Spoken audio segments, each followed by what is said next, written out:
Ayana Blake had just transferred to Meadow Ridge High, leaving behind a part of the city where silence was survival and softness was dangerous. She was a fighter, but the bullies didn't see that. To them, she was just a quiet black girl, an easy mark. They tested her with bumps in the hallway. Pencils flicked off her desk.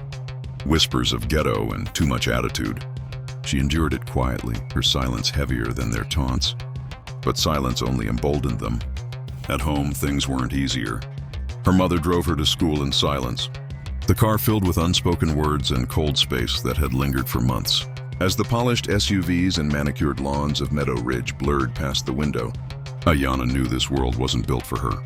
She felt it again when she stepped inside the pristine lemon-scented hallways, where lockers gleamed and students moved like they'd known each other since birth. Even her homeroom teacher's too sweet welcome carried a sting.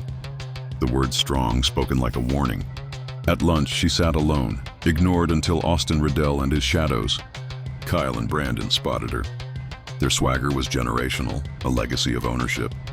And when Austin's gaze landed on her, his smile said he'd seen her type before. The next day, the cruelty grew. Kyle shoved her in gym, calling her Queen Latifah. Brandon mocked her intelligence, sneering that she'd traded crack for calculators. Ayana held her silence, but when she finally spoke, "You're not funny." Just loud. The words cracked the air like glass. Austin noticed, watching her like a predator curious about its prey. The tension built through the week. She found her locker stuffed with torn paper scrawled with "Go back." She ignored it, though Principal Hughes, a man who carried quiet authority, reminded her she wasn't invisible and warned her not to let anyone cross the line. Still, the line came. On a gray Wednesday afternoon in art class, Brandon moved behind her with scissors.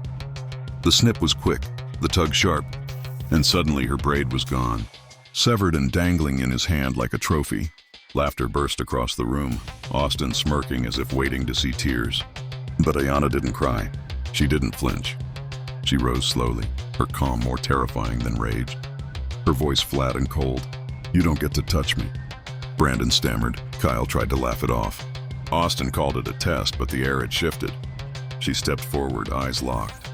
And before Brandon could finish his excuse, her fist connected. One clean, brutal punch shattered his nose, blood spraying as he collapsed against the art table. Kyle lunged, but she twisted his arm and slammed him down, leaving him cradling a broken wrist. Austin stepped forward, hands raised, his smirk gone. "All right, you win," he said carefully.